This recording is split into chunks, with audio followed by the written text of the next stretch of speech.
Ang matinis na tunog ng nababasag na salamin ay halos kasabay ng pagkadurog ng kanyang puso. Sa sahig ng pasilyo ng hotel, nagkalat ang bubog mula sa picture frame na dapat sana'y regalo niya.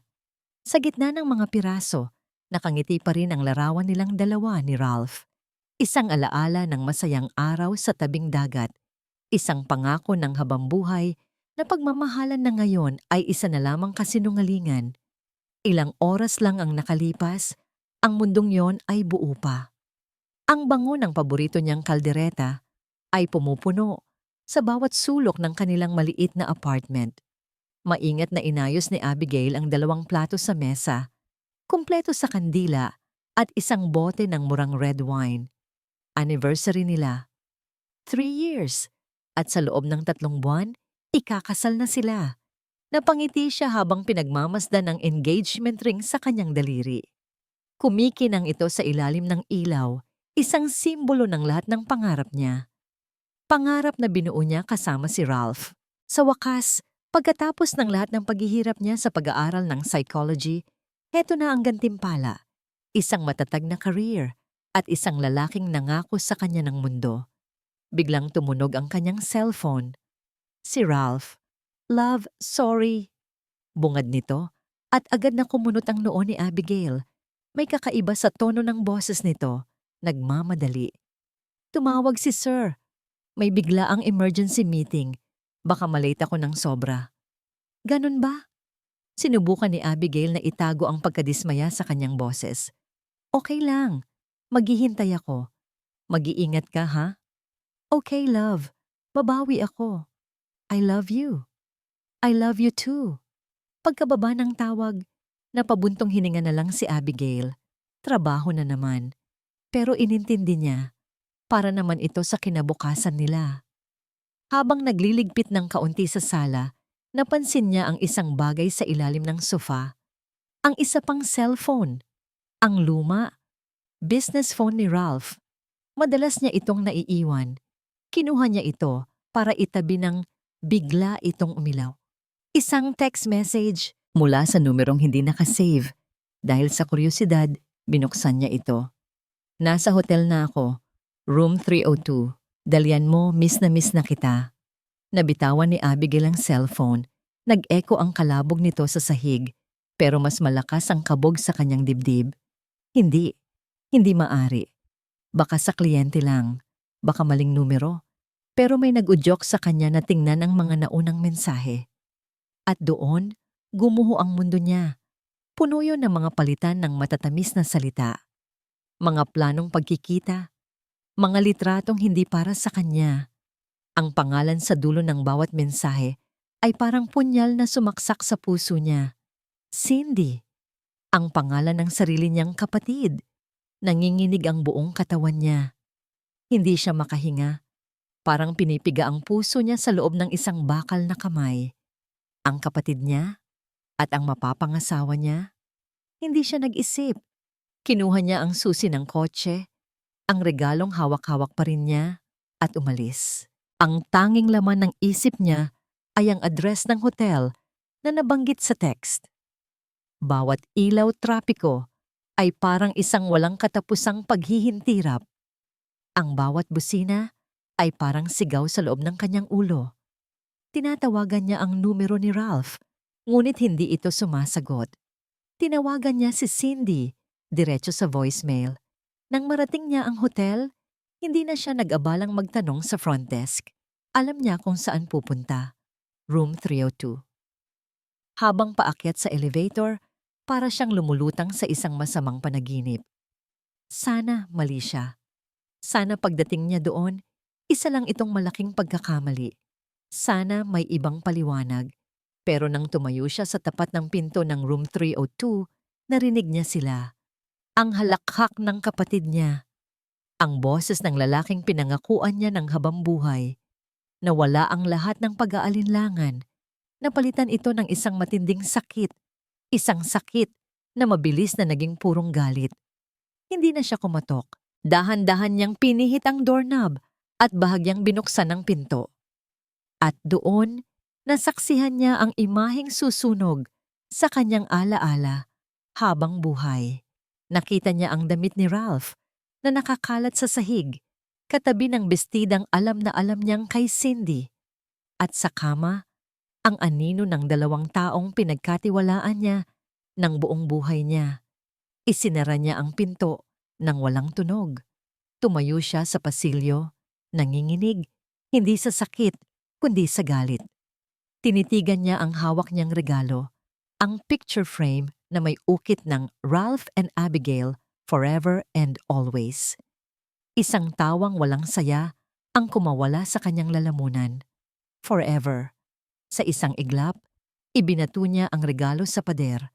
Ang tunog ng nababasag na salamin ang tanging umalingaw-ngaw sa tahimik na pasilyo. Napatitig siya sa nagkalat na bubog, sa ngiti nila sa larawan. At sa unang pagkakataon, nakita niya ang kasinungalingan sa likod ng mga ngiting iyon. Tumalikod siya at naglakad palayo. Bawat hakbang ay mas mabigat kaysa sa nauna. Wala nang luha. Ang init ng mga luhang iyon ay napalitan ng isang malamig at matigas na bagay na nabubuo sa kanyang dibdib. Huminto siya sa dulo ng pasilyo at huminga ng malalim. Ang sakit ay naroon pa, pero may bago ng determinasyon sa kanyang mga mata. Hindi ito magtatapos ng ganito, bulong niya sa sarili. Hindi. Sisingilin niya sila. Sisingilin niya sila sa bawat piraso ng pusong dinurog nila. Kinabukasan, walang bakas ng luha sa mga mata ni Abigail.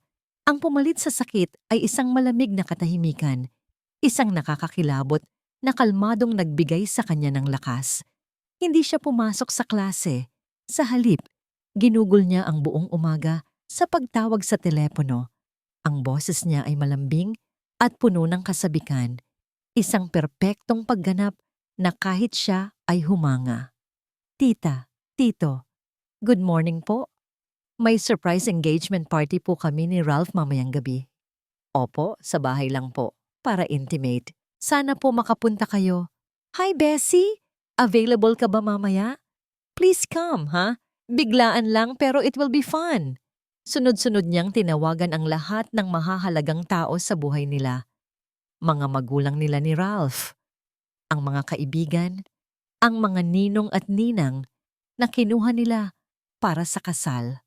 Bawat isa ay kanyang inimbita sa isang selebrasyong alam niyang hinding-hindi nila malilimutan. Ang huling 2 tinawagan niya ay ang mga bida ng gabi. Love, sabi niya kay Ralph. Ang boses ay parang pulot. Surprise! May munting salo-salo tayo mamaya. Para makabawi ka kagabi. Isama mo si Cindy, ha? Para hindi naman siya ma-out of place. Narinig niya ang pag-aalinlangan sa kabilang linya. Love, sigurado ka? Baka pagod ka. Hindi, okay lang ako. Gusto ko to. See you later. Ibinaba niya ang tawag bago pa man ito makatanggi. Ang gabi ay dumating ng mabilis. Ang kanilang apartment na dapat sana'y naging saksi sa isang romantikong anibersaryo ay napuno ng tawanan at masayang kwentuhan. Ang mga magulang niya ay abala sa pag-aasikaso sa mga bisita. Ang mukha ay puno ng pagmamalaki para sa kanilang panganay na anak. Dumating si Ralph at Cindy na magkasama. Si Ralph ay nagsusuot ng isang pilit na ngiti, habang si Cindy ay hindi makatingin ng diretso sa kanya. Nakita ni Abigail ang bahid ng pagkakasala sa kanilang mga mata, ang kaba sa bawat galaw nila. At sa bawat segundong nakikita niya silang magkasama, lalong tumitigas ang puso niya. Nilapitan siya ni Ralph at sinubukang yakapin. Love, para saan ba talaga to? Bulong nito. Hinarap siya ni Abigail. Isang ngiting hindi umabot sa kanyang mga mata. Para sa atin ni Love. Para ipakita sa lahat kung gaano tayo kasaya. Nagpatuloy ang party. Si Abigail ang perpektong host. Nakipag-usap siya sa mga bisita. Nagpasalamat sa kanilang pagdating. At nagpanggap na siya ang pinakamasayang babae sa buong mundo. Ngunit sa likod ng kanyang mga ngiti, pinapanood niya ang bawat kilos ni na Ralph at Cindy. Nakita niya ang palihim nilang mga sulyap, ang hindi mapakaling mga kamay, ang bawat patak ng pawis sa noo ni Ralph, at nasisiyahan siya sa panonood nang ang lahat ay nakakain na at masayang nagkukwentuhan. Kumuha si Abigail ng isang baso at tinidor at marahan itong pinatunog. "Excuse me everyone," anunsyo niya, at lahat ng mata ay napunta sa kanya. "Thank you so much sa pagpunta ninyo sa aming biglaang engagement party." Ngumiti siya ng matamis kina Ralph at Cindy na nakatayo sa isang sulok, tila mga bilanggo na naghihintay ng kanilang sentensya. "Alam kong ilang buwan na lang at ikakasal na kami ni Ralph. At bilang regalo, may gusto sana akong ipakita sa inyo. Isang special video na nagpapatunay kung gaano katatag ang pundasyon ng aming pagmamahalan. O mas tamang sabihin, ang pundasyon ng kanilang pagmamahalan." Itinuro niya ang malaking TV screen sa sala. Bago pa man may makapag-react, pinindot niya ang play sa remote na hawak niya. Ang unang lumabas sa screen ay ang pinto ng isang hotel room, Room 302. Pagkatapos ay ang mukha mismo ni Abigail, namumugto ang mga mata habang itinatapat ang kamera sa siwang ng pinto. At pagkatapos, ang eksenang sumira sa kanyang buhay. Ang video ay walang tunog, ngunit ang katahimikan na biglang bumalot sa buong apartment ay mas nakakabingi kaysa sa anumang sigaw. Narinig ni Abigail ang mga pigil na hininga, ang mga bulungan, ang isang basong nabitawan. Nakita niya ang mukha ng kanyang ina na napuno ng hindi makapaniwalang sakit. Nakita niya ang kanyang ama na napakuyom ng kamao. Ang mga mata ay nag-aapoy sa galit habang nakatingin kay Ralph. At sina Ralph at Cindy, sila'y maputla na parang mga multo, nakatitig sa screen na tila iyon ang magiging katapusan ng kanilang mundo. Nang matapos ang video, pinatay ito ni Abigail. Hinarap niya ang mga bisitang hindi makagalaw sa kanilang kinatatayuan. "The engagement is off," sabi niya. Ang boses ay kalmado, ngunit matalas na parang kutsilyo. "The wedding is cancelled. Ang regalo ninyo, ibalik ninyo o ibigay ninyo sa kanila." Tumingin siya ng diretso kay Ralph at Cindy. "As for the two of you, you can have each other. Bagay na bagay kayo." Tumalikod si Abigail at naglakad patungo sa kanyang silid. Dala ang isang maliit na maleta na kanina pa niya inihanda. Hindi niya pinansin ang gulat at kaguluhang iniwan niya. Hindi niya pinansin ang pagsigaw ng kanyang ina sa pangalan niya o ang pag-ungol ni Cindy. Nilagpasan niya silang lahat. Pagsara niya ng pinto ng apartment, doon lamang niya hinayaang bumagsak ang isang patak ng luha. Sa loob ng bus patungong Maynila, nakatingin lang si Abigail sa bintana. Pinapanood ang mga ilaw ng syudad na unti-unting lumalayo. Ngayon natapos na ang lahat. Ngayon na naisakatuparan na niya ang kanyang paghihiganti. Bumalik ang sakit. Bumalik ang bigat. Isa-isa niyang binuksan ang kanyang phone book. Ang pangalan ni Ralph, ang pangalan ni Cindy, ang pangalan ng lahat ng taong konektado sa nakaraan niya. Isa-isa niya itong binura. Delete, delete, delete, hanggang sa wala nang natira. Isang saradong kabanata at isang blankong pahina na hindi niya alam kung paano sisimulan. 6 na buwan. 6 na buwan na ang lumipas mula nang talikuran ni Abigail ang dati niyang buhay. Ang kanyang bagong mundo ngayon ay isang maliit na studio apartment sa Quezon City, sapat lang para sa isang tao. Mula sa bintana sa 17 palapag, tanaw niya ang walang katapusang agos ng mga sasakyan sa EDSA. Isang paalala na ang buhay, tulad ng trapiko, ay patuloy lang sa pag-usad. Gusto niya ang pag-iisa. Sa maliit na espasyong ito, siya ang may kontrol. Walang anino ni Ralph, walang alaala ni Cindy, tanging siya at ang mga pangarap na muling niyang binubuo, piraso bawat piraso. Sa Clarity Wellness Center, kung saan siya nagtatrabaho bilang isang junior counselor, mabilis siyang nakilala bilang isa sa pinakamahusay. Ang sarili niyang pinagdaanan ay naging kasangkapan niya para maunawaan ang sakit ng iba. Ibinaling niya ang lahat ng kanyang enerhiya sa trabaho, sa pagtulong sa iba na ayusin ang kanilang mga sirang buhay, marahil sa pag-asang sa ganoong paraan ay maaayos din niya ang sarili niya. Isang hapon, sa kasagsagan ng kanyang coffee break, nagmamadali siyang pumasok sa isang sikat na coffee shop malapit sa kanilang opisina. Hawak ang isang folder ng mahahalagang research papers para sa isang kliyente. Pumila siya habang nagbabasa. 1 caramel macchiato please.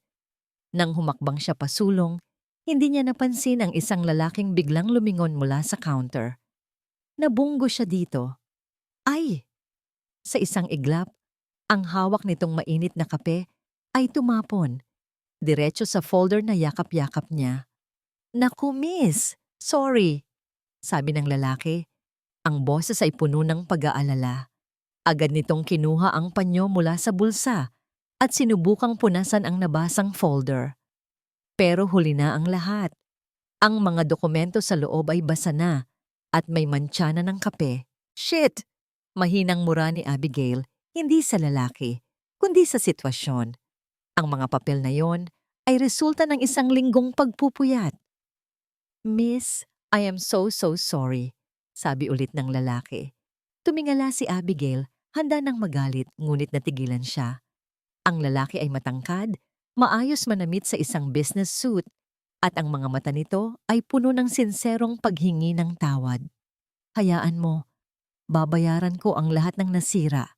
I'll pay for the printing, anything. Alok nito.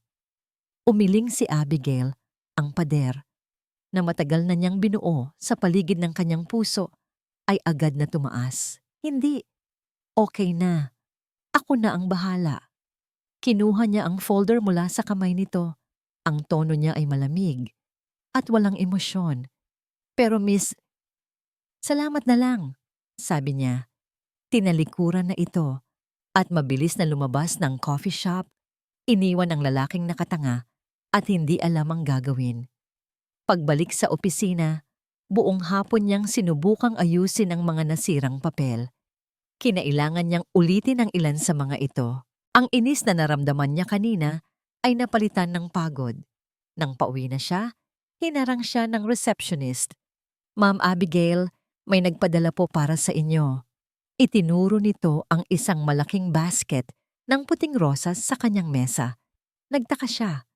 Wala naman siyang kakilala sa Maynila na magpapadala sa kanya ng bulaklak. May nakasabit na maliit na card. Binuksan niya ito. I know flowers can't fix ruined documents, but I hope this brings a little clarity to your now blurry afternoon. Again, my sincerest apologies. Sincerely, the clumsy guy from the coffee shop, Roman. Sa unang pagkakataon sa loob ng 6 na buwan, isang maliit na ngiti ang sumilay sa labi ni Abigail. Roman. Kinagabihan, habang tinitipa ang huling report sa kanyang laptop, isang email notification ang lumitaw sa kanyang screen mula kay Roman De Villa. Subject: Compensation for damages. Napakunot ang noo niya. Paano nakuha ng lalaking ito ang email niya? Siguro sa logo ng kumpanya sa folder niya. Binuksan niya ang email. Hi Miss Abigail, I hope my peace offering arrived safely. I feel terrible about what happened earlier. I insist on making it up to you. Please allow me to treat you to lunch tomorrow to properly apologize and discuss how I can compensate for the damages. I promise to keep my coffee to myself this time. Respectfully, Roman De Villa CEO, Next Gen Innovations. Napatingin siya sa pangalan at titulo. CEO, kaya pala. Tinitigan ni Abigail ang kumukurap na cursor sa screen. Isang bahagi ng isip niya ang sumisigaw. Huwag na. Masasaktan ka lang ulit. Ang pagtitiwala ay isang salitang matagal na niyang ibinaon sa limot. Pero may isa pang bahagi, isang napakaliit na tinig, ang bumubulong. Lunch lang naman, at kasalanan naman talaga niya. Hindi niya alam kung ano ang gagawin. Mula sa bintana ng kanyang opisina, sa ika-30 palapag, pinanood ni Roman ang pagbuhos ng ulan sa syudad. Ngunit ang isip niya ay wala sa mga report na nakatambak sa kanyang mesa o sa paparating na board meeting. Ang isip niya ay nasa babaeng may mga matang puno ng lungkot, kahit papilit niya itong tinatago sa likod ng isang malamig na panlabas. Abigail. Simula pa lang, alam niyang may kakaiba dito. Ang reaksyon nito sa coffee shop, hindi galit, hindi pag-hysteria, kundi isang mabilis at kontroladong pagdistansya. Para itong isang sugatang hayop na natutong itago ang kanyang sakit para hindi na muling masaktan, at naintindihan iyon ni Roman. Dahil minsan sa buhay niya, ganoon din siya. 5 taon na ang nakalipas. Bago pa man niya itayo ang next-gen innovations, mayroon siyang maliit na tech startup kasama ang kanyang matalik na kaibigan, si Marco. Si Marco ay parang kapatid na ang turing niya. Sabay silang nangarap, sabay nagpuyat, sabay naghirap. Ngunit isang araw, nadiskubre na lang ni Roman na wala na ang lahat. Ang kanilang pinaghirapang code, ang kanilang mga kliyente, ang kanilang pangarap. Lahat ay ipinagbili ni Marco sa kanilang pinakamalaking kakompetensya. Sa isang iglap, naubos ang pera niya at nawasak ang kanyang tiwala. Mas masakit pa sa nawalang kumpanya ang nawalang kaibigan. Mula noon, naging doble ang pag-iingat ni Roman. Natuto siyang huwag basta-basta magtiwala. At iyon ang nakikita niya kay Abigail, ang parehong pader na minsan na rin niyang itinayo. Pumayag si Abigail na makipag-lunch. Sa isang tahimik na restaurant, naging magalang ngunit formal ang kanilang usapan. Halata ang pag-iwas ni Abigail sa anumang personal na tanong. So psychology, sabi ni Roman, sinusubukang humanap ng ligtas na paksa. Bakit yon ang pinili mo? Sandaling natigilan si Abigail, tila nagulat sa tanong. Gusto kong intindihin ang mga tao, sagot niya. Gusto kong malaman kung bakit nila ginagawa ang mga bagay na ginagawa nila. May bahid ng pait sa huli niyang sinabi. Hindi na muling nagsalita si Roman. Hinayaan niya lang itong magkwento tungkol sa kanyang pag-aaral, sa kanyang mga teorya. At habang nakikinig siya, lalo siyang humanga. Sa likod ng malamig na panlabas ay isang babaeng matalino, may pangarap at may malalim na pag-unawa sa kalikasan ng tao. Paglabas nila ng restaurant, bumuhos ang malakas na ulan. Grabe ang lakas, sabi ni Abigail, na patingin sa langit. Hayaan mo, ihahatid na kita, alok ni Roman. Naku, wag na. Okay lang ako. Magta-taxi na lang ako. Please, pilit ni Roman. Ang boses ay malumanay. Hayaan mo na akong bumawi at ayokong isipin na nagkasakit ka pa dahil sa akin. Pagkatapos ng ilang segundong pag-aalinlangan, pumayag din si Abigail. Sa loob ng kotse, tanging ang tunog lang ng ulan at ng windshield wipers ang maririnig. Isang komportableng katahimikan ang namagitan sa kanila. Nang malapit na sila sa gusali ng opisina ni Abigail, hindi napigilan ni Roman na magsalita. Alam mo, may nakikita ako sa iyo na nakikita ko sa sarili ko noon. Panimula niya. Napatingin sa kanya si Abigail, nagtataka. Nagpatuloy si Roman. Iyong pag-iingat, iyong pader. Ganyan din ako dati. Matapos akong lokohin ng best friend at business partner ko, kinuha niya ang lahat sa akin. Nakita niya ang pagbabago sa ekspresyon ni Abigail. Ang pagkagulat ay napalitan ng isang bagay na parang pagkakakilala. Mas masakit pa sa nawalang pera ang nawalang tiwala, sabi ni Roman. Nakatingin sa daan, ngunit ang diwa ay nasa nakaraan. Mula noon, nahirapan na akong magtiwala ulit. Huminto ang sasakyan sa tapat ng opisina ni Abigail. Hindi ito agad bumaba. Nanatili itong nakatingin sa labas sa mga patak ng ulan sa bintana. Kaya ako napunta ng Maynila, mahinang sabi ni Abigail, halos isang bulong. Para takbuhan ng isang masamang nakaraan. Iyon lang. Ngunit para kay Roman, ang maliit na pag-amin na yon ay isang malaking hakbang. Isang maliit na siwang sa pader na itinayo nito. Tumingin si Roman ng diretso kay Abigail, ang kanyang mga mata ay puno ng isang emosyong hindi pa niya naramdaman sa loob ng maraming taon. "Hindi ko alam kung ano ang tinakbuhan mo," sabi niya. Ang boses ay seryoso at puno ng sinseridad. "Pero kung gusto mo, pwede kang tumigil sa pagtakbo dito sa tabi ko." Natigilan si Abigail.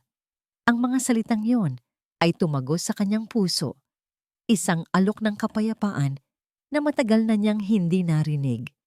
Nakita niya sa mga mata ni Roman, hindi awa, kundi pag-unawa, at hindi niya alam kung ano ang mararamdaman. Ang mga salita ni Roman ay umalingaw-ngaw sa isip ni Abigail sa mga sumunod na araw. "Pwede kang tumigil sa pagtakbo dito sa tabi ko." Sa unang pagkakataon, mula nang mangyari ang lahat, pinili niyang maniwala. Dahan-dahan, hinayaan niyang bumaba ang mga pader na itinayo niya. Nagpasya siyang bigyan ng pagkakataon ang sarili niya at si Roman na sumubok. At iyon ang pinakamatamis na desisyon na ginawa niya. Ang mga sumunod na linggo ay parang isang panaginip. Ang bawat araw kasama si Roman ay isang pagtuklas. Natuklasan niya ang lalaking mahilig sa lumang pelikula, ang lalaking kumakain ng ice cream diretso mula sa lalagyan, ang lalaking may pinakamalambing na tawa na narinig niya. Hindi na lang sila nagkikita sa labi. Minsan, sa maliit na apartment ni Abigail sila naghahapunan. Habang nagluluto si Abigail, si Roman naman ay nakaupo lang sa isang sulok, pinapanood siya na para bang siya ang pinakamagandang tanawin sa buong mundo. Sa mga gabing iyon, napupuno ng halakhak at tunay na kwentuhan, ang apartment na dati puno ng katahimikan. Isang gabi, habang naglalakad sila sa tabi ng Manila Bay, hinawakan ni Roman ang kanyang kamay. Ang hangin mula sa dagat, ang ingay ng mga sasakyan sa malayo, ang init ng kamay ni Roman na nakahawak sa kanya. Lahat ay nagbigay sa kanya ng pakiramdam ng kapayapaan na matagal na niyang hindi naramdaman. "Ngayon lang ulit ako naging ganito kasaya, Roman." Pag-amin ni Abigail, ang boses ay mahina. "Akala ko, hindi ko na ulit mararamdaman to." Huminto si Roman at humarap sa kanya. Hinawakan nito ang kanyang mukha. "You deserve to be happy, Abigail. Huwag mo sanang kalimutan yan." At hinalikan siya nito. Isang halik na puno ng respeto, pag-unawa at pangako. Sa ilalim ng mga bituin, naramdaman ni Abigail na unti-unti nang naghihilom ang kanyang puso. Naging seryoso ang lahat nang isama siya ni Roman sa isang business dinner. Ipinakilala siya nito sa mga pinakamahalagang kasosyo nito. Hindi bilang isang kaibigan, kundi bilang, "This is Abigail, she is very special to me." Sa gabing iyon, naramdaman ni Abigail na hindi lang siya isang pansamantalang kaligayahan para kay Roman. Seryoso ito. Nakikita nito ang isang kinabukasan kasama siya. Isang gabi, pagkatapos ihatid ni Roman si Abigail sa kanyang apartment, hindi ito agad umalis. Pinatay nito ang makina ng sasakyan at humarap sa kanya. "Abigail," panimula nito, ang boses ay seryoso. "Alam kong may sarili kang mundo dito, may sarili kang espasyo, at nirerespeto ko yon." May kinuha ito mula sa kanyang bulsa, isang susi. "Pero gusto kong malaman mo na may lugar ka rin sa buhay ko. Isang lugar na ligtas, isang lugar na pwede mong uwian kahit anong oras." Iniabot nito ang susi kay Abigail. "Ito ang susi ng apartment ko," sabi ni Roman. "Hindi para pilitin ka, kundi para malaman mo na bukas ang pinto ko para sa'yo, palagi." "Buang tiwala ko sa'yo, Abigail." Napatitig si Abigail sa malamig na metal sa kanyang palad. Isang susi. Isang simpleng bagay, pero napakabigat ng kahulugan. Ang huling taong pinagkatiwalaan niya ng ganito ay dinurog ang puso niya. Pero habang nakatingin siya sa mga mata ni Roman, wala siyang nakitang kahit anong bahid ng kasinungalingan. Tanging sinseridad. Naramdaman niya ang pag-init ng kanyang mga mata. Luha ng pasasalamat, luha ng kaligayahan. "Roman," "Shh," sabi nito, at marahang pinunasan ang kanyang luha. "Your home, Abigail." Kinabukasan, habang nag-overtime sa opisina, hindi maalis ang nanangiti sa labi ni Abigail. Paminsan-minsan, kinakapa niya ang susi sa kanyang bulsa. Isang paalala na ang lahat ng ito ay totoo. Mag-aalas 8 na ng gabi nang biglang tumunog ang telepono sa kanyang mesa, ang intercom. "Hello?" sagot niya. "Ma'am Abigail?" sabi ng boses ng receptionist sa kabilang linya, tila nag-aalangan. "Pasensya na po sa abala. May naghahanap po kasi sa inyo dito sa baba." Kumunot ang noo ni Abigail. "Sino raw?" "Kapatid niyo raw po," sabi ng receptionist. "Umiiyak po, ma'am. Emergency daw po." Sa isang iglap, nanigas si Abigail sa kanyang upuan. Ang lahat ng dugo sa kanyang katawan ay tila bumagsak sa kanyang mga paa. Ang nangiti sa kanyang labi ay naglaho. Ang salitang kapatid ay umalingaw-ngaw sa kanyang isip na parang isang masamang sumpa. Kapatid? Si Cindy? Bawat hakbang ni Abigail palabas ng elevator ay parang may bigat na 1 tonelada. Ang bawat pagtibok ng kanyang puso ay isang malakas na dagundong sa kanyang dibdib. Habang papalapit siya sa lobby ng gusali, pinipilit niyang kumbinsihin ang sarili na nagkakamali lang siya. Baka ibang tao. Baka pinsan niya na hindi niya maalala. Baka isang malupit na biro ng tadhana. Pero nang makita niya ang babaeng nakaupo sa isa sa mga sofa sa reception area, ang lahat ng kanyang pag-asa ay gumuho. Nandoon nga siya, si Cindy, ngunit hindi ito ang Cindy na huli niyang nakita. Ang kapatid niyang palaging maayos manamit, palaging nakangiti ng may kompetisyon, ay wala na. Ang babaeng nasa harapan niya ngayon ay payat.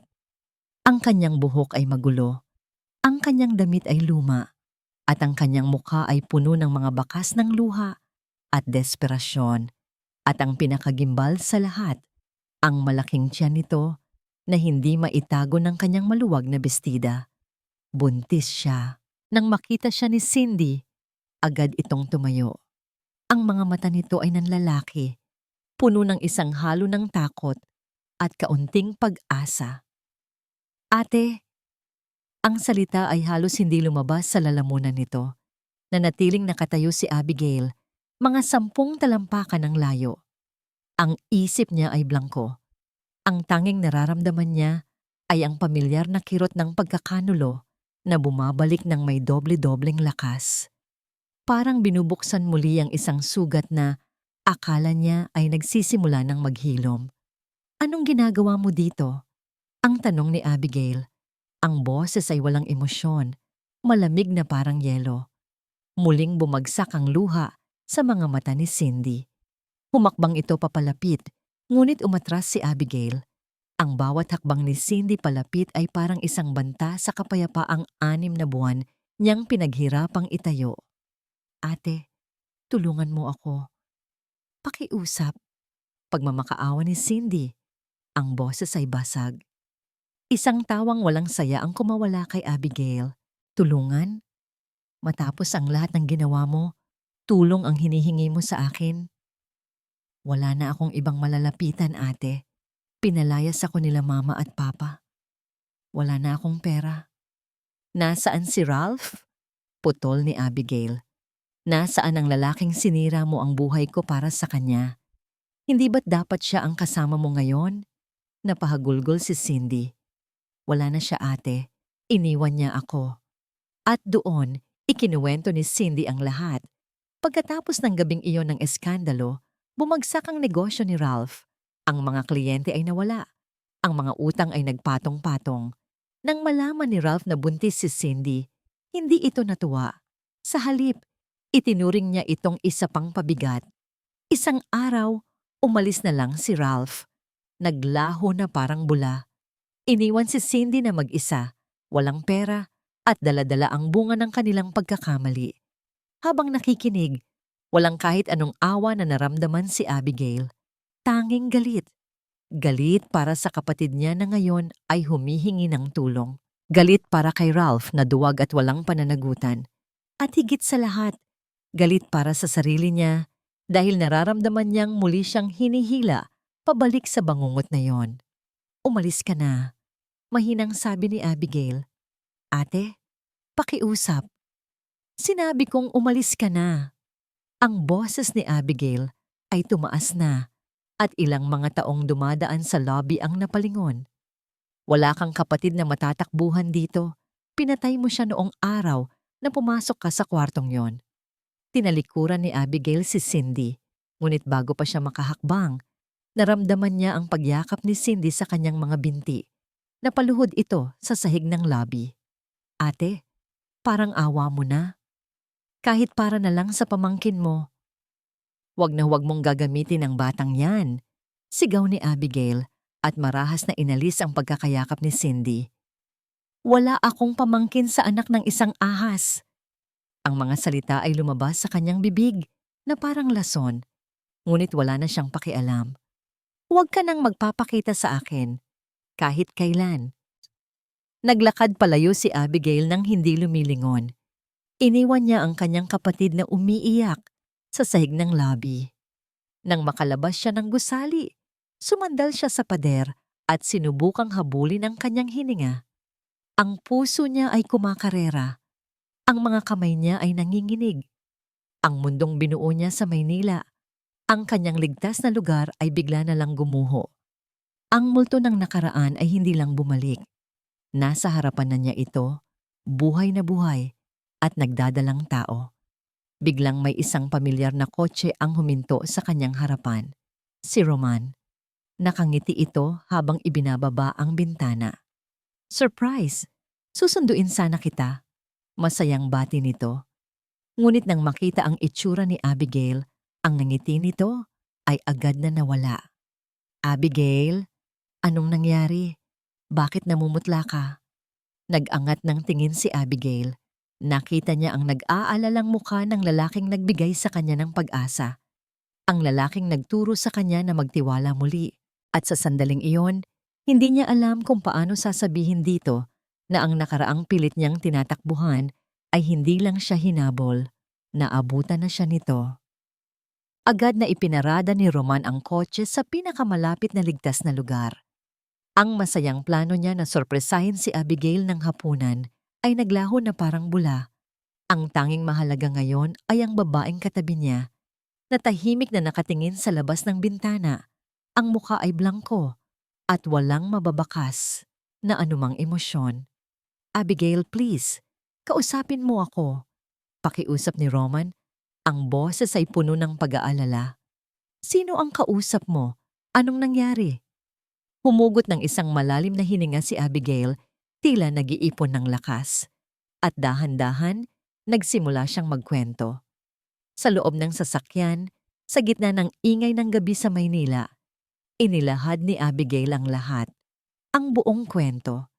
Ikinuwento niya ang tungkol kay Ralph, ang kanilang 3 taong relasyon, ang nalalapit nilang kasal. Ikinuwento niya ang tungkol sa kanyang kapatid na si Cindy. At ikinuwento niya ang gabing iyon, ang pagkatuklas sa hotel, ang ginawa niyang paghihiganti sa engagement party, ang kanyang pag-alis. Habang nakikinig si Roman, unti-unti niyang nararamdaman ang panlalamig sa loob ng kanyang sasakyan. Bawat salita ni Abigail ay parang isang maliit na patalim na tumutusok sa larawan ng babaeng akala niya ay kilala na niya. Hindi niya inasahan na ganito kabigat, ganito kadilim, ang nakaraang tinatakbuhan nito. Siya ang nasa lobby kanina. Pagtatapos ni Abigail, ang boses ay halos pabulong na. Si Cindy, buntis siya. At ang ama, si Ralph. Katahimikan. Isang mabigat at nakakabinging katahimikan ang bumalot sa kanila. Ang tanging naririnig lang ni Roman ay ang malakas na pagtibok ng sarili niyang puso. Ang isip niya ay lumipad pabalik sa nakaraan. Naalala niya ang mukha ni Marco, ang kanyang matalik na kaibigan, noong araw na nalaman niyang niloko siya nito. Naalala niya ang pakiramdam ng pagiging tanga. Ang pakiramdam na ang taong pinagkatiwalaan mo ng buo ay may kakayahang saksakin ka ng talikuran. Ito ba ang naramdaman ni Abigail? Ang sakit, ang galit, ang pagtataksil mula sa 2 taong pinakamalapit sa kanya. Tumingin siya kay Abigail. Nakita niya ang sakit sa mga mata nito. Ngunit sa ilalim niyon, may iba pa siyang nakita. Isang anino ng galit na hindi pa rin nawawala. Iniwan na siya ni Ralph, sabi ulit ni Abigail. At ngayon, sa akin siya humihingi ng tulong. Anong ginawa mo? Tanong ni Roman. Sinusubukang panatilihing kalmado ang kanyang boses. Pinaalis ko siya. Mabilis na sagot ni Abigail. Sinabi ko sa kanya na wala na siyang kapatid. Isang malamig na kuryente ang gumapang sa likod ni Roman. Naiintindihan niya ang galit. Naiintindihan niya ang sakit. Pero, kahit nabuntis siya, tanong niya. Tumingin sa kanya si Abigail at sa unang pagkakataon, nakita ni Roman ang isang panig nito na hindi pa niya nakikita dati. Isang matigas at hindi mapapatawad na panig. Kasalanan niya yan. Bunga yan ng desisyon nila. Bakit ako ang kailangang mamroblema? Hindi nakasagot si Roman. Tama si Abigail sa isang banda. Pero may isang bagay sa loob niya ang hindi mapakali. Ang kaguluhan, ang bigat ng drama. Ang lahat ng ito ay masyadong komplikado. Sa mga sumunod na araw, naramdaman nilang pareho ang pagbabago. May isang pader na hindi nakikita ang biglang lumitaw sa pagitan nila. Sinubukan ni Abigail na magpanggap na walang nangyari, ngunit hindi maitago ng kanyang mga ngiti ang bigat sa kanyang mga mata. Si Roman naman, sa tuwing titingin kay Abigail, hindi na niya maiwasang isipin ang kwento nito, ang nakaraan nito. Ang kakayahan nitong magplano ng isang masakit na paghihiganti. Busy lang sa trabaho, iyon ang palusot niya kapag hindi niya sinasagot agad ang mga tawag ni Abigail. May kailangan lang tapusin. Iyon ang dahilan niya kapag kinakansela niya ang kanilang mga dinner date. Ang totoo, natatakot siya. Natatakot siya sa bigat ng nakaraan ni Abigail. Natatakot siyang madamay sa isang gulo na hindi naman sa kanya. Ang sugat ng sarili niyang nakaraan ay bumukas muli at bumubulong sa kanya na mag-ingat. Isang gabi, nagpunta siya sa apartment ni Abigail, desididong ayusin ang namumuong distansya sa pagitan nila. Pero ang naabutan niya ay isang Abigail na balisa at hindi mapakali.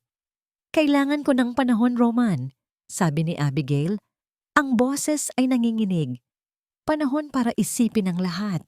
Panahon? Tanong ni Roman. O espasyo? Abigail? Naguguluhan ako. Mahal kita pero ano? Pero natatakot ako, pag-amin ni Roman. Natatakot ako sa lahat ng ito. Masyadong magulo.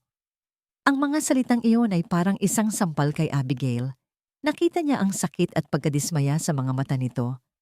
Kaya kapag naging magulo na, aatras ka na lang? Tanong ni Abigail. Hindi sa ganon. Ganon yon, Roman. Akala ko naiintindihan mo ako.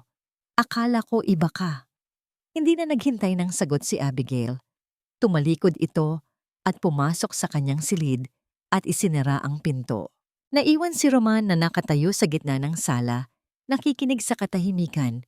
Ang pangakong binitiwan niya, pwede kang tumigil sa pagtakbo dito sa tabi ko, ay parang isang mapait na kasinungalingan.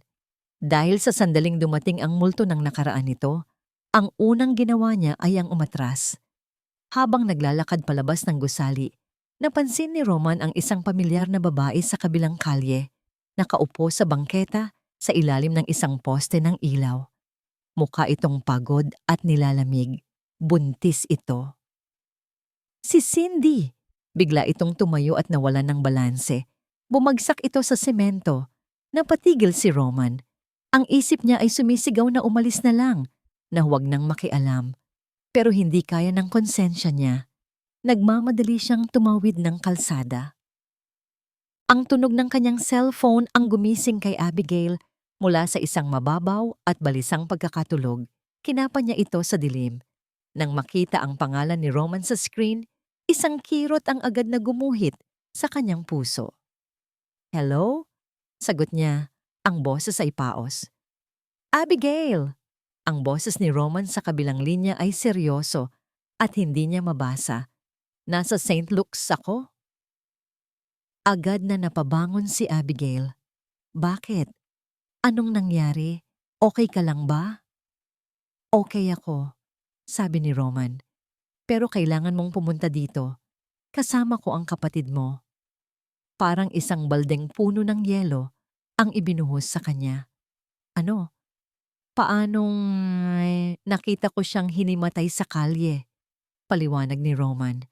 Dinala ko siya dito. Abigail, kailangan ka niya. Ang mga salitang kailangan ka niya ay tumagos sa kanya. Hindi bilang isang pakiusap, kundi bilang isang akusasyon. Pagdating ni Abigail sa emergency room, naabutan niya si Roman na nakatayo sa labas ng isang cubicle, ang mukha ay seryoso. Sa loob, nakahiga si Cindy sa isang kama, may nakakabit na dextrose sa kamay. Kumusta siya? Tanong ni Abigail, hindi makatingin ng diretso kay Roman. Dehydrated at pagod, sabi ng doktor. Pero magiging okay naman daw sila ng baby? Sagot ni Roman. Wala raw siyang kain halos 2 araw na. Napayuko si Abigail. Ang bigat ng pagkakasala at galit ay nag-aaway sa loob niya. Abigail, anong plano mo? Tanong ni Roman.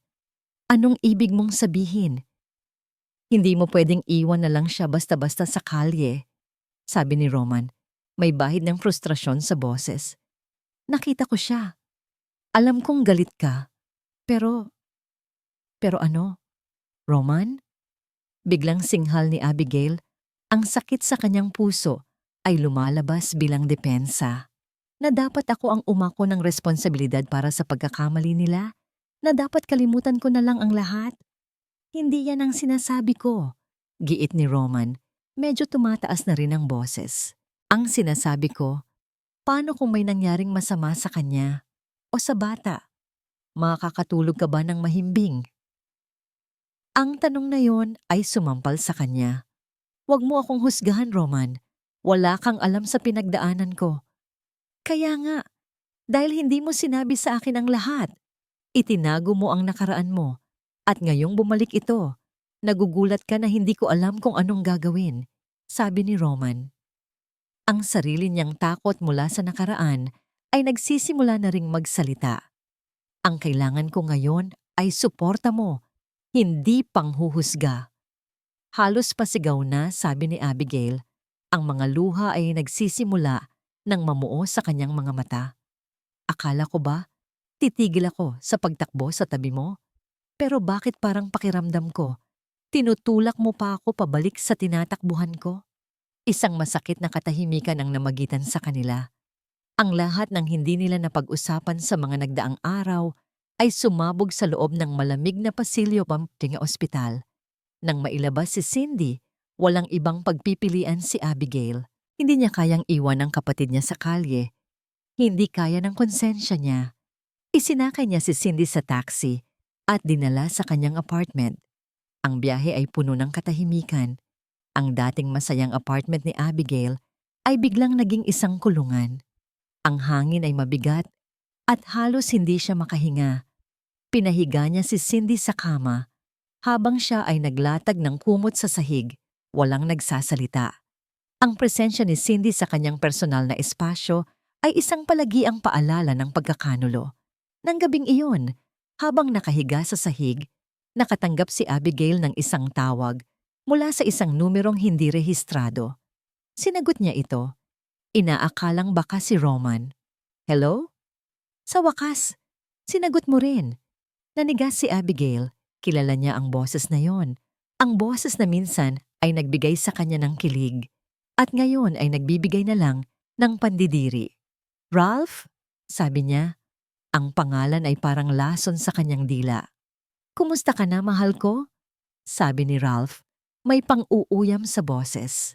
Nabalitaan kong nasa Maynila ka na. At may bago ka na raw, ha? Isang CEO pa. Anong kailangan mo? Tanong ni Abigail. Ang boses ay malamig. Simple lang. Nasira ang buhay ko dahil sa ginawa mo. Nawala ang lahat sa akin. Kaya ngayon, magbabayad ka. Wala kang makukuha sa akin. Sigurado ka? Tumawa si Ralph. Isipin mo na lang ang sasabihin ng bago mong boyfriend kapag nalaman niya ang lahat ng detalye. O kaya ang mga boss mo sa Clarity Wellness Center. Anong sasabihin nila kapag nalaman nilang ang counselor nila ay may sariling madilim na sikreto? Magpadala ka ng pera, Abigail. Kung hindi, sisirain ko yang bago mong buhay. Sisirain ko yan tulad ng pagsira mo sa akin. Pagkababa ng tawag, nabitawan ni Abigail ang cellphone. Tapos na. Ito na yon. Ang relasyon niya kay Roman ay bahag na. Ang kapatid niyang nag-traitor sa kanya ay natutulog sa kanyang kama. At ang lalaking sumira sa kanya ay nagbabantang sirain ang lahat ng natitira pa sa kanya. Napaupo siya sa sahig, sumandal sa pader at niyakap ang kanyang mga tuhod. Walang tunog, walang hikbi. Tanging mga luhang walang tigil sa pag-agos. Nawala na ang lahat. Ang kanyang pag-ibig, ang kanyang kapayapaan, ang kanyang kinabukasan. Nasa pinakamadilim na sulok na siya ng kanyang buhay at wala siyang makitang liwanag. Wala na siyang lakas para lumaban. Siya ay nag-iisa. Mula sa kama, bahagyang iminulat ni Cindy ang kanyang mga mata. Narinig niya ang huling bahagi ng usapan sa telepono at ngayon, nakikita niya ang kanyang ate, ang palaging matatag, matapang at perpektong si Ate Abigail na umiiyak nang walang tunog sa sahig, durog na durog. Sa unang pagkakataon, naramdaman ni Cindy ang bigat ng kanyang kasalanan, hindi bilang isang pagkakamali, kundi bilang isang krimen na sumira sa buhay ng taong dapat sana'y pinoprotektahan niya. Ate, bulong niya. Ang boses ay puno ng pagsisising hindi pa niya naramdaman kailanman. Patawad. Umalis si Roman sa ospital na dala-dala ang bigat ng kanilang pagtatalo ni Abigail. Ang bawat salita nito ay tumatatak sa kanyang isip. Akala ko iba ka. Sa sumunod na 2 araw, isinubsob niya ang sarili sa trabaho. Nag-overtime siya hanggang hating gabi. Pinuno ang kanyang isip ng mga numero at business proposals. Anumang bagay para lang hindi marinig ang sarili niyang mga pagdududa. Ngunit kahit anong gawin niya, ang mukha ni Abigail, puno ng sakit at pagkadismaya, ay palaging bumabalik. Isang hapon, habang nakatitig sa kawalan mula sa bintana ng kanyang opisina, pumasok ang kanyang pinagkakatiwalaang business partner at kaibigan, si Leo. "Boss, okay ka lang?" tanong ni Leo. 2 araw ka nang parang multo dito sa opisina. Hindi sumagot si Roman. Napabuntong hininga na lang siya. "May problema ba kayo ni Abigail?" Diretsong tanong ni Leo. Tumingin si Roman sa kanyang kaibigan. Si Leo ang isa sa mga taong tumulong sa kanya na bumangon muli matapos ang pagtataksil ni Marco. Alam nito ang lahat ng pinagdaanan niya. "Magulo, Leo. Masyadong magulo ang nakaraan niya," pag-amin ni Roman. "At natatakot ako." "Natatakot saan? Nalokohin ka ulit tulad ng ginawa ni Marco?" Tumango si Roman. "Parang ganun na nga. Sa tuwing iniisip ko ang bigat ng pinagdaanan niya, ang galit, ang drama, parang gusto ko na lang tumakbo." Sumandal si Leo sa mesa ni Roman at tinitigan ito ng seryoso. "Roman, pakinggan mo ko. Si Marco, niloko kanya dahil makasarili siya. Niloko kanya dahil sa pera. Walang kinalaman yon sa pagkatao mo. Pero si Abigail, nasaktan siya. Biktima siya. Magkaibang magkaiba yon." "Alam ko pero hayaan mong tapusin ko." Putol ni Leo. "Oo, natakot ka. Natural lang yan. Pero ang tanong, ano ang mas nakakatakot? Ang harapin ang multo ng nakaraan niya o ang harapin ang kinabukasan na wala siya?" Ang tanong na yon ay tumama kay Roman ng diretso sa puso. Ano nga ba ang mas nakakatakot? Bigla niyang naalala ang lahat. Ang unang ngiti ni Abigail. Ang tawa nito. Ang paraan ng pagkinang ng mga mata nito kapag nagkukwento tungkol sa mga pangarap niya. ang pakiramdam ng kapayapaan sa tuwing magkahawak ang kanilang mga kamay. Ang babaeng iyon, ang babaeng nagturo sa kanya kung paano magtiwala muli at ano ang ginawa niya sa unang pagkakataon na kinailangan siya nito, sa unang pagkakataon na humingi ito ng tulong, tinalikuran niya ito, pinangunahan siya ng sarili niyang takot. Napatayo si Roman, isang biglaang kaliwanagan ang bumuhos sa kanyang isip. Ang pag-ibig ay hindi lang tungkol sa masasayang araw. Ito ay tungkol sa pananatili sa tabi ng isa't isa kapag dumating ang bagyo. At siya, sa halip na maging kanlungan, ay naging isa pa sa mga malakas na hangin na gustong magpabagsak kay Abigail. "Salamat, Leo," sabi niya, at mabilis na kinuha ang susi ng kanyang kotse. Hindi na siya nag-aksaya ng oras. Nagmaneho siya papunta sa apartment ni Abigail. Ang bawat minuto ay parang isang oras. Sa daan, paulit-ulit niyang sinasabi sa sarili, "Huwag kang maging duwag." Pagdating niya sa tapat ng pinto ni Abigail, huminga siya ng malalim bago kumatok. Nang bumukas ang pinto, ang bumungad sa kanya ay isang Abigail na halatang pagod. Ang mga mata ay namumugto. Ang gulat ay agad na bumakas sa mukha nito. "Roman, puwede ba akong pumasok?" tanong niya. Nag-aalangan man, pinapasok siya ni Abigail sa loob. Nakita niya si Cindy na nakaupo sa sofa. Ang mga mata ay puno ng takot. Hindi niya ito pinansin. Ang buong atensyon niya ay na kay Abigail. Humarap siya dito. Walang paligoy-ligoy, walang pagdadahilan. "Patawarin mo ako," sabi ni Roman. Ang boses ay puno ng pagsisisi. "Naging duwag ako, Abigail. Pinangunahan ako ng takot mula sa sarili kong nakaraan. At sa halip na tulungan kang harapin ang mga multo mo, naging isa pa ako sa kanila." Nakatitig lang si Abigail, hindi makapagsalita. "Natakot ako." Pagpapatuloy ni Roman, lumalapit sa kanya. "Pero mas takot akong mawala ka." Hinawakan niya ang mga kamay ni Abigail.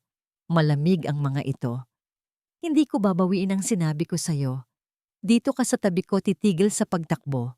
Pero this time, hindi ka mag-iisa. Sabay tayong haharap sa kahit ano, kahit kanino." Ang mga luhang pilit na pinipigilan ni Abigail ay nagsimula ng bumagsak.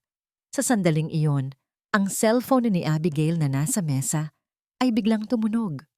Nakita ni Roman ang pangalan ni Ralph sa screen. Nakita niya ang takot na muling gumuhit sa mukha ni Abigail. Bago pa man makakilos si Abigail, kinuha ni Roman ang cellphone. Tinanggap niya ang tawag at inilagay sa speaker mode. "Hello, mahal ko. Nasaan na ang pera ko?"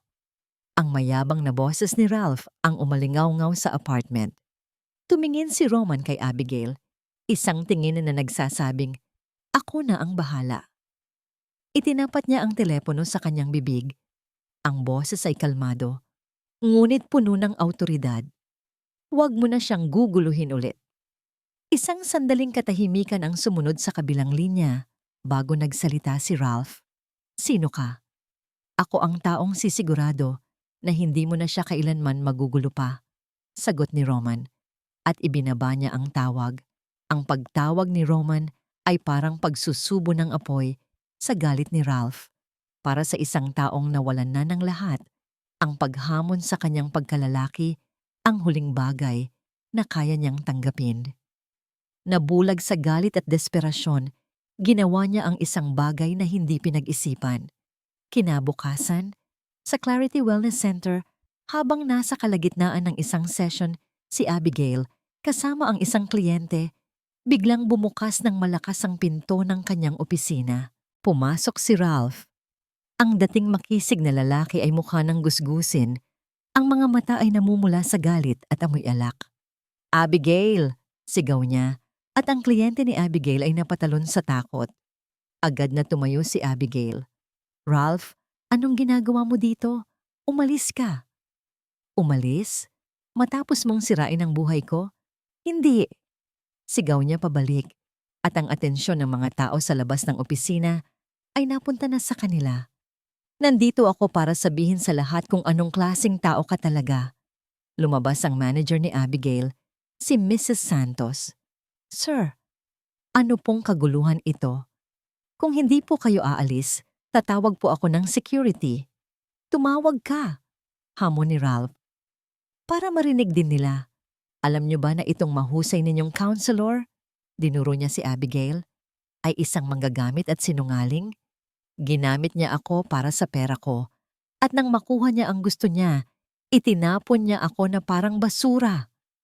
Nanlamig si Abigail. Ang mga kasinungalingang yon, sinasabi sa harap ng kanyang mga katrabaho, sa lugar na pinaghirapan niyang pagtrabahuan. Hindi yan totoo. Depensa ni Abigail, ang boses ay nanginginig. Hindi totoo. Tumawa si Ralph. Tingnan natin kung maniniwala pa rin sila kapag nalaman nila ang ginawa mo sa engagement party natin. Kung paano mo ako ipinahiya sa harap ng lahat. Sa bawat salita ni Ralph, nararamdaman ni Abigail ang unti-unting pagguho ng sahig na kanyang kinatatayuan. Ang bangungot niya ay nagkakatotoo. Ngunit bago pa man siya tuluyang panghinaan ng loob, isang boses ang pumutol sa lahat. Tama na yan, Ralph. Lumingon ang lahat. Nakatayo sa may pintuan si Roman. Kalmado, ngunit ang mga mata ay matalim na nakatitig kay Ralph. Sa likod niya, nakatayo si Cindy, ang mukha ay puno ng determinasyon na hindi pa nakita ni Abigail kailanman. Naglakad si Roman papunta sa tabi ni Abigail at marahang hinawakan ang kamay nito. Isang tahimik na mensahe ng suporta. Sino ka para makialam dito? Sigaw ni Ralph kay Roman. Hindi na mahalaga kung sino ako, sagot ni Roman. Ang mahalaga, alam namin ang totoo. At ano ang totoo? Pang-uuyam ni Ralph sa sandaling iyon, humakbang si Cindy pasulong. Lahat ng mata ay napunta sa kanya, sa babaeng buntis na biglang lumitaw. Nanginginig ang kanyang mga labi, ngunit ang kanyang mga mata ay nakatuon lamang kay Ralph. Ako, simula ni Cindy, ang boses ay mahina, ngunit malinaw. Ako ang magsasabi ng totoo. Huminga siya ng malalim. Hindi si Ate Abigail ang nanloko. Kami ni Ralph. Isang bulungan ang kumalat sa mga nakikiusyoso. Si Ralph! Pagpapatuloy ni Cindy, lumuluha na ngunit hindi tumitigil, ay matagal nang may problema sa pera. Ang negosyo niya ay palubog na. Kaya niya niyayang magpakasal ang ate ko. Hindi lang dahil sa mahal niya, kundi dahil kailangan niya ang koneksyon ng pamilya namin para maisalba ang sarili niya. Bawat salita ni Cindy ay parang isang suntok sa sikmura ni Ralph na ngayon ay namumutla na. Ako naman, sabi ni Cindy, at ngayon ay tumingin siya kay Abigail. Ang mga mata ay puno ng pagsisisi. Nabulag ako sa inggit. Gusto kong makuha kung anong meron ng ate ko. Kaya nagpagamit ako sa kanya. Kami ang nagtaksil. Kami ang nanakit sa kanya. Tumingin siya pabalik kay Ralph. At nang malaman niyang buntis ako at nang tuluyan ng bumagsak ang negosyo niya, iniwan niya ako. Tinakbuhan niya ang responsibilidad niya. Hindi totoo yan. Sinungaling. Sigaw ni Ralph, ngunit wala nang naniniwala sa kanya. Ang kanyang mga mata ay ligaw. Naghahanap ng kakampi. Ngunit ang nakikita lang niya ay mga mapanghusgang tingin. Humakbang si Abigail pasulong. Sa tabi niya si Roman. Sa likod niya ang katotohanang sinabi ni Cindy. Wala na ang takot sa kanyang mga mata. Napalitan ito ng lakas. Tapos ka na, Ralph? Tanong ni Abigail. Ang boses ay kalmado na ngayon at puno ng kapangyarihan.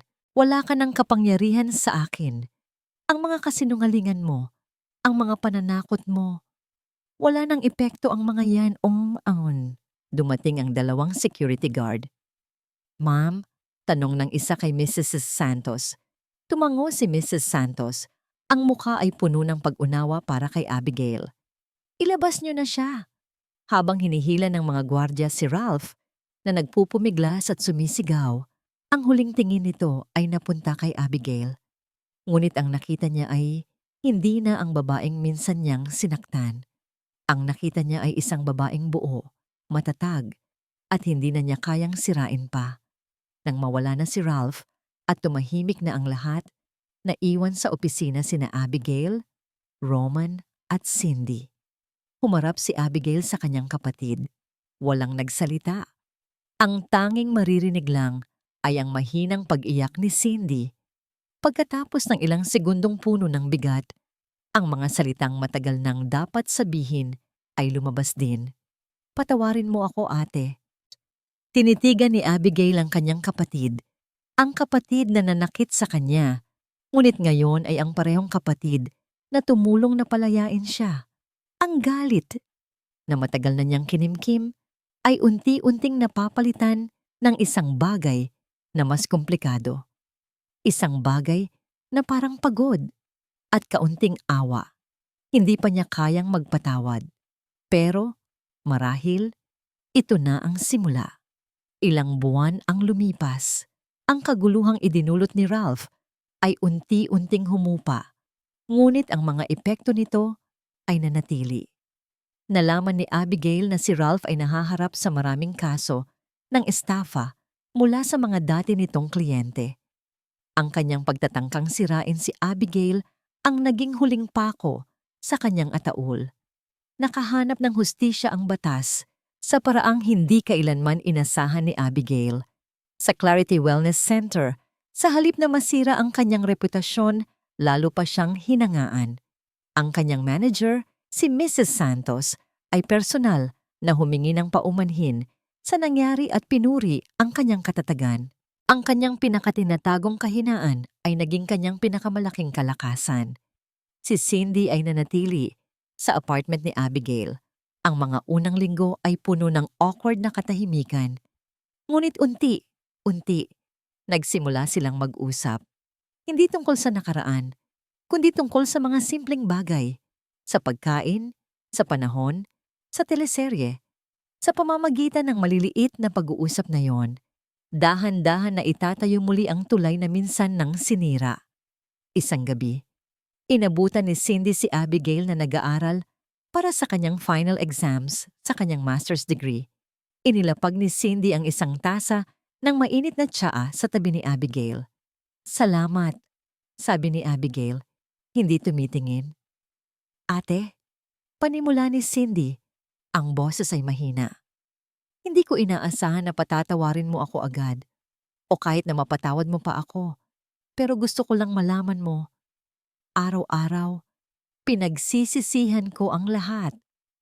Sa pagkakataong yon, itinigil ni Abigail ang kanyang pagbabasa at tiningnan ng kapatid. Nakita niya ang sinseridad sa mga mata nito. "Alam ko, Cindy," sagot ni Abigail. Dumating ang araw na isinilang ni Cindy ang isang malusog na sanggol na babae. Si Abigail ay nasa tabi niya sa ospital. Habang pinapanood niya si Cindy na yakapin ang munting sanggol, may kakaibang damdamin siyang naramdaman. Hindi na galit, hindi na sakit, kundi isang malawak na pag-unawa. Lumapit ang isang nurse. "Ma'am, gusto niyo pong buhatin?" Bago pa man makasagot si Cindy, tumingin ito kay Abigail. Ang mga mata ay nagtatanong. Dahan-dahang tumango si Abigail. Maingat na inilagay ng nurse ang sanggol sa kanyang mga bisig. Habang tinititigan ni Abigail ang inosenteng mukha ng pamangkin, ang natitirang bigat sa kanyang puso ay tuluyan ng naglaho. Ang batang ito ay hindi simbolo ng pagkakanulo. Ang batang ito ay isang bagong simula, isang blangkong pahina. Tumingin siya kay Cindy na tahimik na lumuluha.